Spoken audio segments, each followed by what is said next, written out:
ओम नमः शिवाय। Welcome back to Extonex. आज हम बात करेंगे नाइन्थ हाउस के बारे में कि नाइन्थ हाउस क्या दिखाता है और क्या दर्शाता है। तो जैसा कि आप देख पा रहे हैं, जहाँ नाइन्थ हाउस लिखा हुआ है वही हमारा नाइन्थ भाव नाइन्थ हाउस है और आज इसी के बारे में हम बात करेंगे।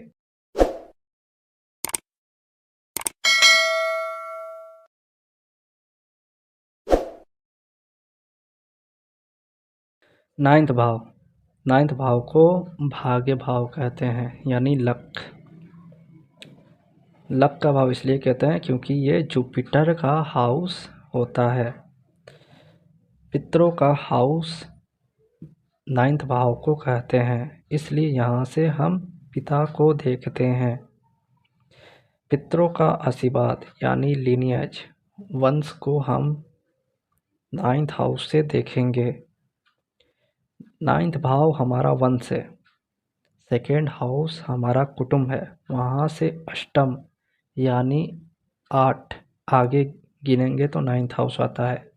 और 8 हाउस यानी जैसा मैंने बताया कि पूर्व जन्म या पूर्व के लोग, जैसे पिता, दादा, परदादा, परनाना, ये सब पूर्व में जन्म ले चुके लोग जो अब नहीं रह चुके, वो हमारे पूर्वज हैं, यानी कि ये नाइन्थ हाउस से देखे जाते हैं। पूर्वज, पिता का ब्लेसिंग, यानी पूर्वजों का ब्लेसिंग और पिता का ब्लेसिंग हमें लक ही देगा, इसलिए ये लक का भाव होता है। इसलिए बोलते हैं अपने पिता और पूर्वजों का समय समय पे, मतलब पितरों का समय समय पे, जैसे पितृपक्ष में उनको खुश रखना हमें ब्लेसिंग के रूप में वो देगा। यहाँ से गुरु को देखते हैं, यानी जुपिटर। जुपिटर यानी कि हमारा ग्रहों का गुरु है, और गुरु यानी कि जो हमें शिक्षा देता है, जैसे कि टीचर। तो यहाँ से हम गुरु को जोड़ते हैं, और गुरु का भी ब्लेसिंग हमें लाइफ में सक्सेस दिलाता है। मतलब हमें आगे पहुँचाता है। नाइन्थ हाउस अच्छा हो तो अच्छे गुरु मिलेंगे, और नाइन्थ हाउस ख़राब हो तो गुरु अच्छे नहीं मिल पाते हैं। जैसे कि केतु हो, केतु अलगाव का कारक है, तो बार बार गुरु मिलेंगे और छूट जाएंगे, क्योंकि केतु अलगाव का कारक होता है। नाइन्थ हाउस को धर्म स्थान कहते हैं। पूजा स्थल, मंदिर, ये सब नाइन्थ भाव से देखते हैं। धर्म स्थान के कारण यहाँ से हम धर्म में देखते हैं। हमारा रिचुअल, हमारा जन्म किस धर्म में हुआ है वह नाइन्थ हाउस से देखेंगे। अपने धर्म पर अडिग रहना, या गुरु स्ट्रांग होना, या नाइन्थ भाव स्ट्रांग होना, ये कट्टरवादी दिखवाता है, मतलब धर्म के प्रति अडिग हो जाना।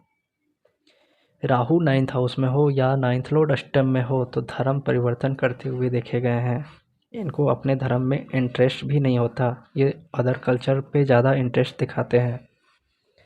धार्मिक जीवन जीना नाइन्थ भाव है, इसलिए ये सदगुरु का भाव होता है, यानी कि गुरु का भाव होता है। प्रभु की कृपा तब होती है जब इंसान धार्मिक हो, यानी धर्म से जुड़ जाए, धर्म का कार्य करे। तो यहाँ से आचार्य, गुरु, देवता, आराध्य देव, पूजा, पूजा स्थल, पूर्व भाग। 10th हाउस हमारा कर्म है, और 10th से 12th 9th आता है। तो 12th भाव को कहीं ना कहीं पिछले जन्म से भी जोड़ के देखते हैं, इसलिए पूर्व कर्म, पूर्व में किए गए अच्छे और बुरे कर्म भाग को डिसाइड करते हैं। इसीलिए भगवान श्री कृष्ण ने कहा है कि कर्म प्रधान है, क्योंकि आपका किया हुआ कर्म नेक्स्ट लाइफ का वो आपका भाग्य होगा। इसलिए कुछ लोग बोलते हैं कि भाग्य बलवान है कि कर्म, तो कर्म बलवान है। और श्री कृष्ण जी भी ने कहा है कि कर्म में प्रधान बने।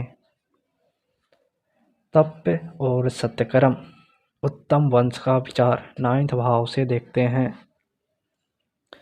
पितरों के स्थान के कारण साउथ इंडिया में पिता का घर 9th होता है, पर नॉर्थ इंडिया मानती है कि हम फर्स्ट हाउस हैं और 7th हमारा स्पाउस, तो 4th हाउस को माता बोलते हैं।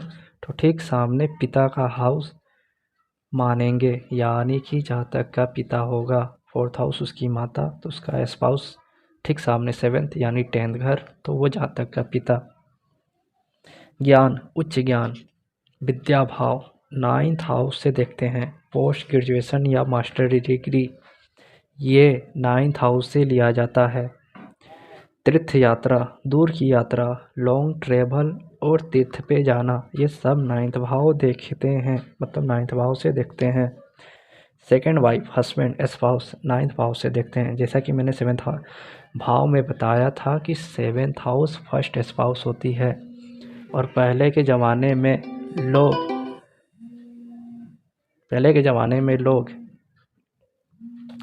यदि कुछ भी अनहोनी हो जाता था तो अपने देवर और अपने साली से शादी करवा देते थे, यानी थर्ड यानी उसके छोटे भाई बहन जातक के। तो इसलिए ये 9th हाउस सेकेंड स्पाउस को देखा जाता है। 7th हाउस से छोटी बहन,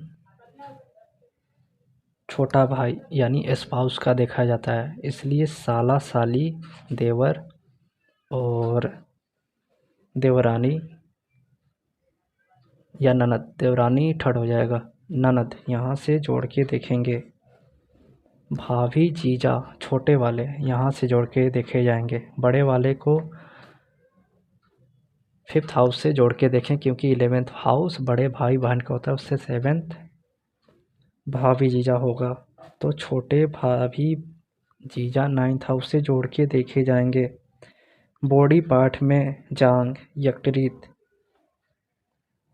थोड़ा बहुत कमर का निचला हिस्सा, ये सब 9th भाव में देखे जाएंगे। देवीय कृपा, अंतर्ज्ञान, भविष्य को भाप लेना, देव भक्ति, ये सब 9th भाव से देखे जाते हैं, क्योंकि ये सब भाग्य से मिलता है।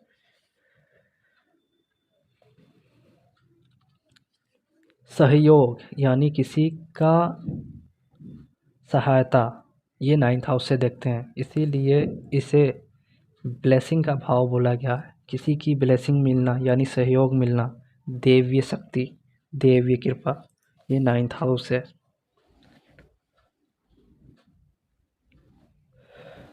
सेकेंड स्पाउस यहाँ से देखते हैं, और स्पाउस जो सेकेंड हुई उसके द्वारा बच्चा, यानी सेकेंड स्पाउस के द्वारा बच्चा, ये 9th भाव से देखा जाएगा। रीति रिवाज, धर्म को फॉलो करना, जितना हम धर्म को फॉलो करेंगे, जितने हम रिचुअल होंगे, उतना हमारा 9th हाउस अच्छा होगा। तो एक धर्म पे टिके रहना, यानी 9th हाउस गुरु को स्ट्रॉन्ग करना, गुरु को बल देना। कोई टीचर बनना चाहता है या टीचर या काउंसलिंग करना चाहता है या कंसल्ट, गाइड, सलाहकार के रूप में अपने आप को आगे लाना चाहता है, तो उसको 9th हाउस अच्छा होना बहुत ज़रूरी है।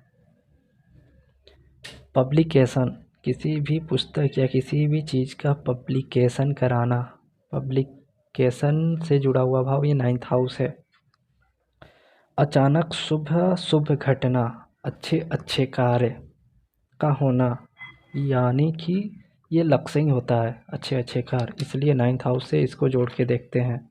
तो प्रश्न कुंडली में ये बहुत ज़्यादा काम आएगा कि अच्छे अच्छे कार्य के बारे में कोई पूछे सामने वाला, तो 9th हाउस पे ज़रूर ध्यान दें। तो ये 9th हाउस के बारे में कुछ आज डिस्कस थी। नेक्स्ट हम 10th हाउस के बारे में बात करेंगे।